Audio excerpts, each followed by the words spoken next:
তীব্র গরমে সবাইকে ঠান্ডা পানি এবং জুস খাওয়াচ্ছেন।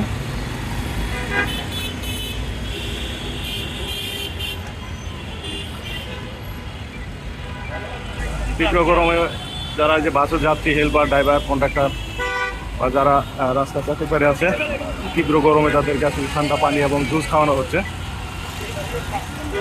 এত গরম পড়ছে যে আসলে তাপদাহ অনেক প্রভাব। সিএনজি ড্রাইভার, বাস ড্রাইভার, এই যে ওনারা একটা দেন, সবাইকে জুস এবং ঠান্ডা পানি খাওয়া হচ্ছে। বাড়ান বাড়ান বাড়ান।